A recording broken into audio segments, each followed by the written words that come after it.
standpoint, are there any tricks? Do you still have anything offensively you haven't used, or you are what you are? We are what we are, but we're constantly trying to figure out, what the defense struggles with, what we can do.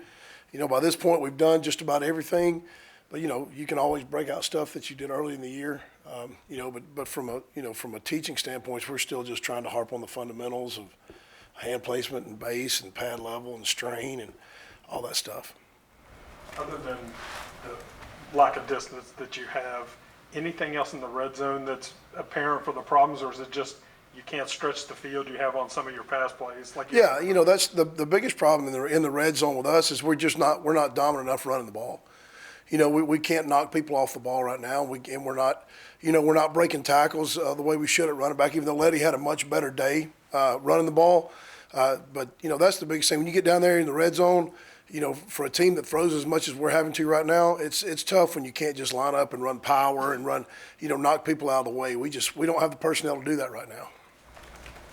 To fix what you need to fix, is it a matter of the guys you have now, or is there anything you can do in terms of recruiting, transfers, or stuff that could make a difference next year? It's a mixture. It's a mixture. The first year at Troy, we really struggled up front. The second year, I brought in one junior college guy during the summer, and it was a mixture of having that guy, and also everybody getting better from the standpoint of the fundamentals and the things, the way we try to coach them, the things that we need to do. So it's definitely got to be a mixture. It's not you're not trying to totally revamp. Obviously losing two good players in both tackles, but at the same time, we got some good young players, and we got some really good junior college guys that we're on right now that we're trying to make sure we bring in the right people to get things. And we'll have Josh healthy, and we'll so hopefully we'll look different, but we're gonna be better disciplined. We're going to understand more of what we got to do, and it's going to give me a full off season to really get these guys going the direction that we want to go. Beyond the technique and things, I guess physically, this group really needs to have a great off season. Yeah, no doubt. And, Bryson Mays, John Hughes, some of those guys really need to have a great off season from a strength standpoint, because I don't think that they, both of those guys didn't really understand where they were. Now you get out there and you go against some of these Big 12 players that are really good, then you really understand, like, hey, I've really got to get stronger. I've really got to be more physical. So that a lot of them that have played this year understand now where we stand, and then they understand the work that's got to be done. I guess on the flip of that too, I guess stronger kids, generally speaking, seem to be more confident too once they're no doubt. That plays into that, right? No doubt, and we've had those guys still from a as far as having the number of snaps they need to have to improve. They got some this year, but they're going to continue to improve. Gamitter, I'm looking forward to what he does. He has tremendously improved over last spring, just being moved over to O-line compared to where he is now. So Mike Brown's made huge improvements from where he was. So we've got some improvements occurring. Obviously they're not occurring fast as I want them to, and as fast as everybody else wants them to. But we are making strides and we are making improvements. You mentioned Josh. What have you been able to do with him? I'm sure very limited physically, but classroom work. What did? Oh yeah, and he's at practice. He's at meetings. He does all those things, and he's chomping at the bit to get back. So I'm excited about getting him back, and he would have been a mainstay for us this year up front somewhere. We had him at guard, we had him at center, so he would have definitely helped us. Especially a guy that has that many snaps and understands, how to play the game and has that kind of strength and power. But, we're looking forward to getting him back as soon as he gets well. Hopefully through spring practice we'll get him back. Curious, I know this has kind of been a recurring theme, and TCU is traditionally a 4-2-5. Mm-hmm. Are you expecting to see some head up nose maybe a little bit? They showed it a little bit versus Oklahoma, and they shown it a little bit against Oak State, I believe it was. But they have been, probably over 90% 4 down. So, that's what I'm expecting. I'm sure they'll have some third down packages where they'll go to a head up zero. And they have two really good inside guys, really athletic, play very similar to our guys up front. They move a lot. They're really quick. So very much like Darius and Dante, the way their two inside guys play. So it's going to be a challenge. In lay terms, just so I can understand, I've heard some people explain it that sometimes it's easier to block a head up nose, and sometimes it's easier to block guys that are in the gaps. Well, it's easier to stay on a head up nose, but the movement part is what's very, very difficult. If they're big guys, is trying to get some kind of movement so you have somewhere to put the ball. That's kind of the hard part, especially when they play those big, heavy 4 eyes and the big nose.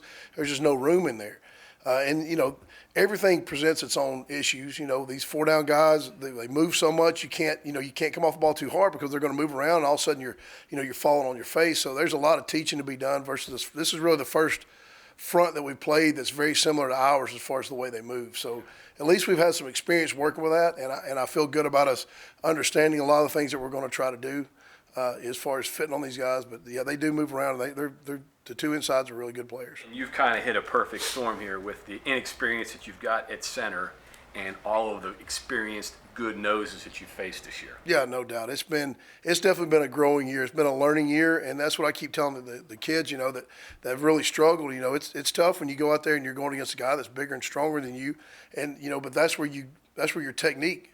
All of a sudden, if you can use great technique and hang with these guys, and then as you get stronger, you're just going to continue to get better. That's been in my experience in the past with the guys I've had, the young guys that really struggle early.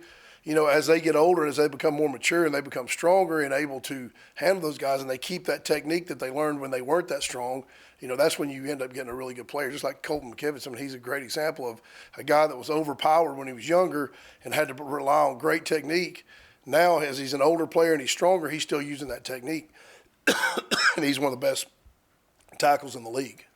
Hey, Matt, you had him pulling on plays the other day inside, and Excuse me. he hangs out on an island all by himself. He goes out and screens stuff. I don't want to say there's nothing he can't do, but like limits to what you could ask him to do or what the next level could ask him to do on the line?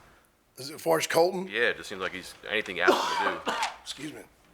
Yeah, he's I've put a lot on him this year. We pulled him a lot this last game. He did a great job fitting up inside, a couple inside runs where he really fit well. Every one of these NFL guys I talk to, the biggest thing with Colton is consistency. He's consistent in everything he does, his stance, the way he works out, the way he takes care of his body. He's very consistent. He's athletic enough to do all that stuff, but he's also strong enough at the point of attack where, we put the ball behind him a lot on 3rd down. We did it the other night 5 times, I think, and got them all behind him. Probably should have done it one extra time down there on the goal line, but we didn't. We were trying to get to it, but didn't get that done. But yeah, he's a guy that can really do it all. I think next level he can play guard, he can play center, so he's got a very bright future in front of him. On that third false start, what was the design intended to be there, and sort of what? On the goal line play? Yeah. It was really it was a signal. It was designed for the guard to move over, and then obviously we didn't get the signal in quick enough. One guard saw it, the other one didn't, and Mike had already put his hand down. Well, they told him to move. He picked his hand up, so it wasn't his fault. It was a signal issue coming in from the sideline. Didn't get the signal fast enough to have him to go guard over on it. Do you recall the number of screens you guys ran on Saturday? Because I know that's kind of to compensate for some of the issues you've had in the running game. Well, a lot of those screens we're running the run one way and throwing the screen the other, and it's all a numbers game with the quarterback. And, we really fit those runs up real well, but we didn't hand it off. So, but we're fitting them up really good, which, defense coordinators are like, hey, we got to make sure we pay attention to this. And, we're trying to get the ball to Sam out there. We know guys that can really run, that can go the downs. But I know we probably ended up throwing 10 or 12 screens off of the run game. So and again, it's just basically option football. Could those be checks to runs then? Oh yeah, it could easily. It just depends on what what they're giving us as far as numbers in the box. Also, if they're adding on to the run, we're going to throw the screen. If they're adding on to the screen, we're going to run the ball. Were there instances where maybe he should have handed the ball instead of throwing the screen? No, he made really good decisions. I think there was one where they rolled down really late, but on a lot of those screens we got we would have had at least 6 or 8 yards on the run, and then we made 10 on the screen. So that's just the way it's a checks and balance system there. On these screens, because it feels like it's been a screen-heavy year, do you anticipate better receiver blocking and edge blocking once some of these freshman receivers, even Sam, Ali, get bigger, more experienced? Yeah, it's gotten better as the years gone on. We've definitely gotten better. Michael Laughlin did a great job. I think he had one time where he didn't make his block out there on the perimeter. So it's definitely getting better as we go through the year with all these young guys trying to fit up those blocks out there. But when you can perimeter block and you can block in the box and and you can throw the ball down the field, that's when you become that offense that you want to be. Has that helped a little bit in the development of the downfield passing game? Obviously, first of the year, that wasn't very good either, but the last few games, you've been able to get some of those, but now people are having to worry, hey, is this guy going to block me? Is he going to break that off? Yeah, that's definitely opened up the screen game because people can't just, and with the ability to hit some of our receivers down the field in man situations has gotten people out of the man coverage. Well, that's when you can throw the screens when they're backing up playing the deep ball. But yeah, you're exactly right. Once we got some down the field throws going, people started backing up and we were able to get the screen game going. We're just not where we want to be right now. We're just looking for improvement. Every day we're looking for improvement. Same thing this week. We're looking for these guys to go out and practice the same way they did last week. Matt Banks has played more. Is that out of need, or has he kind of shown you something where he can? He's shown us some stuff where he's coming along. Again, he's a young player also and has struggled with some stuff early on in the season. And, his reliability was an issue, but he's been doing a really good job and was really instrumental on some third downs. Had a really good block on a 3rd and short, and he's got some talent. We just got to, we got to keep believing in him and keep working him. Okay, thanks, Coach. Thanks, guys.